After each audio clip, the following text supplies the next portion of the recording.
No episódio anterior, Erika se deixou levar pela aparência e decidiu se relacionar com Luciano. Dentre todos os problemas, a traição foi imperdoável. Agora, ele está fora de si e decidido a pôr fim à vida de Erika e talvez a sua própria. Vejam o final dessa história.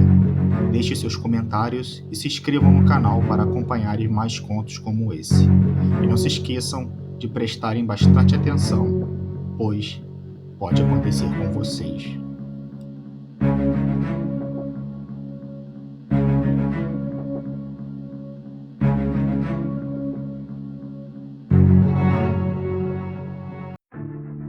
Luciano continuava conduzindo o carro em alta velocidade. Havia desacelerado um pouco assim que puxou a arma. Ele fez uma curva à direita e entrou numa estradinha vicinal pouco movimentada. Erika não tinha dúvida que logo estariam numa rua deserta, cercada de terrenos baldios. Tudo bem, Luciano, eu te dou uma segunda chance, mas por favor, abaixe essa arma, pare o carro. Ele deu um sorriso nervoso. Está pensando que eu sou otário? Luciano, por favor, não me faça uma coisa dessa. Erika não estava acreditando que vivia uma situação daquela. Uma coisa que aconteceria com outras pessoas, jamais com ela. Mas estava ali, acuada com um homem que nunca havia dado sinais de violência, apontando uma arma para ela. Isso é um pesadelo, não pode ser verdade.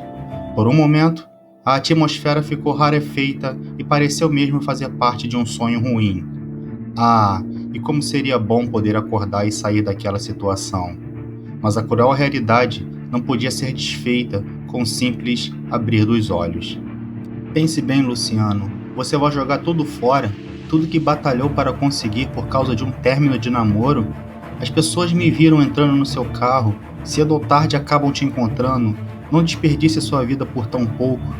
Nada vai acontecer comigo, isso eu garanto. O recado estava claro para Erika. Luciano tinha enlouquecido e meteria uma bala na própria cabeça depois de matá-la. Não havia ninguém para ajudar. Ela mesma precisava tomar uma atitude se quisesse sair viva. Não existiam muitas soluções além de pular do carro com ele em movimento. Mas funcionaria? Claro que não. A vida real era diferente dos filmes. Saltando de um veículo com aquela velocidade num terreno duro só iria lhe causar ferimentos e possivelmente algumas fraturas. O ex-namorado só precisaria dar a ré para pegá-la outra vez. Droga, ele vai me matar, pensava ela, sentindo as mãos do desespero sufocando-a. Foi então que uma ideia brilhou nas águas turvas de sua mente. Ele está sem um cinto e com apenas uma mão no volante. Era arriscado, mas o único jeito. Erika contou de 1 a 10 antes de se jogar sobre o volante numa ação que surpreendeu Luciano e fez o carro perder o controle. Tudo havia sido rápido. Primeiro o disparo, depois o impacto forte e, por último, a escuridão. Ela abriu os olhos e viu a lua cheia brilhando amarelada num céu que parecia estar a bilhões de quilômetros acima dela.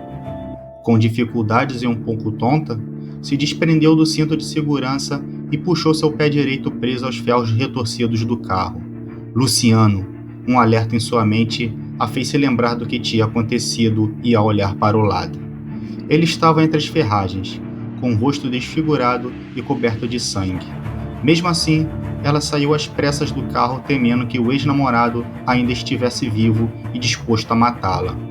Aparentemente havia sofrido apenas leves escoriações, um galo na testa e alguns cortes nos braços e nas pernas.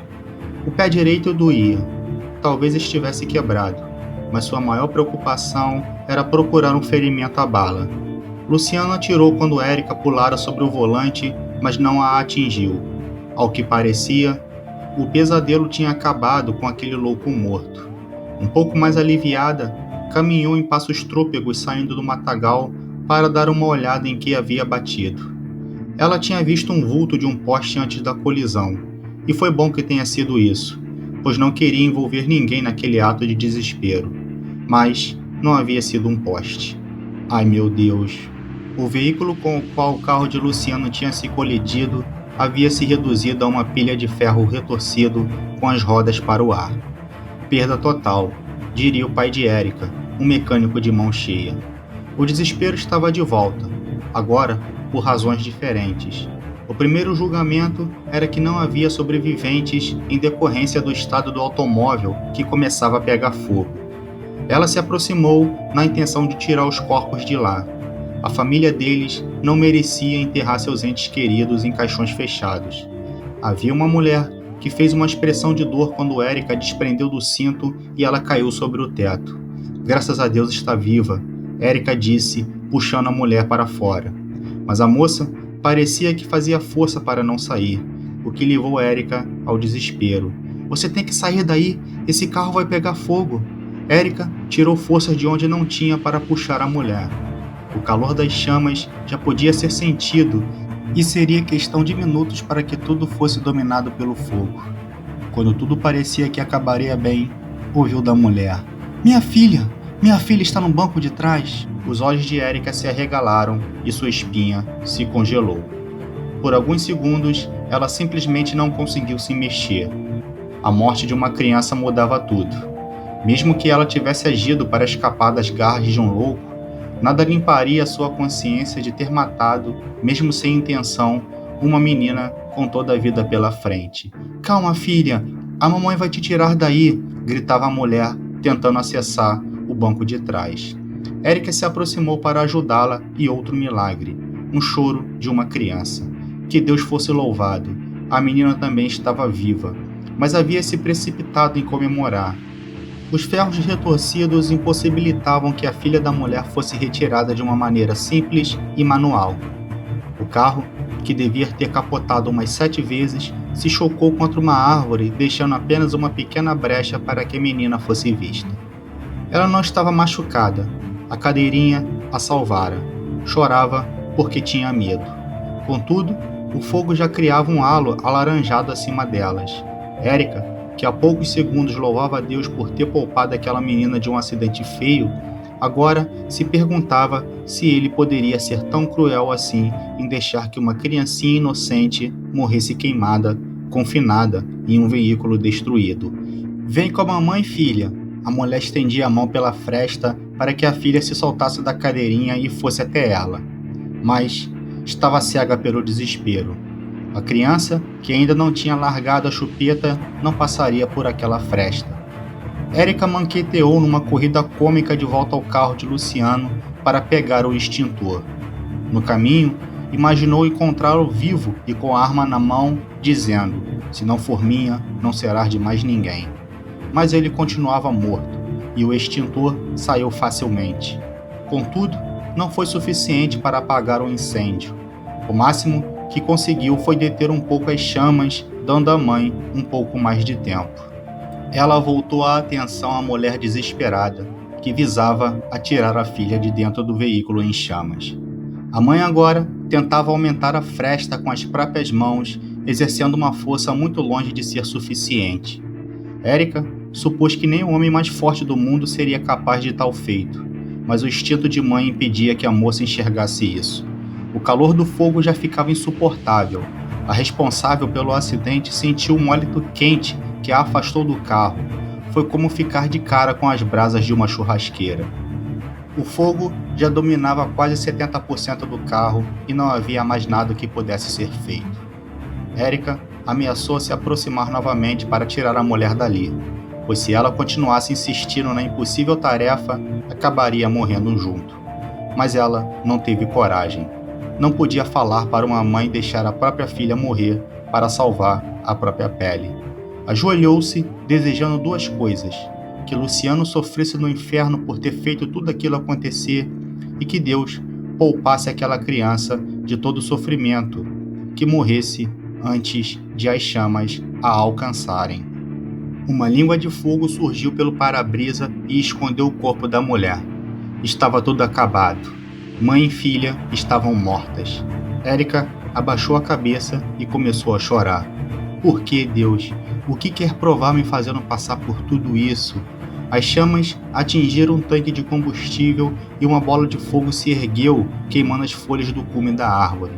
O calor da explosão a atingiu e a obrigou a erguer as mãos para proteger os olhos. Parecia uma cena de filme. Mas nos filmes, crianças não morrem presas num carro acidentado. Nos filmes, a mocinha que escapa do marido violento não mata uma família inocente.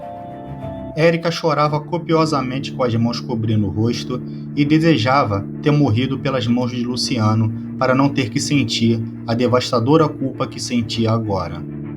Ela novamente questionava a Deus o que ele queria provar fazendo-a passar por aquele tipo de situação. Talvez ele nem existisse. Talvez não houvesse desígnios, apenas consequências para os atos, como a de entrar em um carro de um ex-namorado que não havia aceitado o fim do relacionamento. Boi, boi, boi, boi da cara preta, pega essa criança que tem medo de careta. Ela ouviu. Sua mãe cantava essa música quando a botava na cama. Como ela queria ser criança novamente. Como queria ter uma segunda chance. Como queria ter ouvido a opinião de Sarah. Ela ficou quase um minuto se derramando em lágrimas que pareciam ter secado há anos até se dar conta. Érica achou que estava imaginando coisas e até se beliscou quando ergueu os olhos novamente. Boi, boi, boi, boi da cara preta. Era a mulher com a filha no colo, andando para lá e para cá, cantando para a menina que tinha a cabeça repousada no ombro da mãe. Vocês conseguiram? São mesmo vocês? Perguntou incrédula. Não se tratavam de fantasmas. As queimaduras nos braços da mulher indicavam que eram de carne e osso. Os ferimentos deviam estar doendo bastante, mas a apoteose de ter conseguido salvar a filha era maior do que tudo. Não havia outra explicação além de milagre. Só mesmo o poder de Deus para que uma pessoa fosse capaz de erguer quase uma tonelada de metal retorcido com as mãos nuas e em meio ao fogo. Érica viu uma movimentação no matagal ao lado e manqueteou até lá. Ei, espera! Ela entrou no mato e caminhou alguns metros até parar em uma pequena lagoa que refletia a lua amarelada. Havia uma pessoa de costas na outra margem e parecia contemplar a noite que quase fora trágica. Foi você, não foi? Foi você que a ajudou? O homem não respondeu. Sequer olhou por sobre o ombro, mas Érica não precisava ouvir a resposta, porque já sabia. Muito obrigada, obrigada mesmo. O homem, do outro lado da margem da lagoa, começou a se elevar aos céus como um balão que se desprende da mão de uma criança. Érica acompanhou a subida dele e em nenhum momento se questionou como era possível.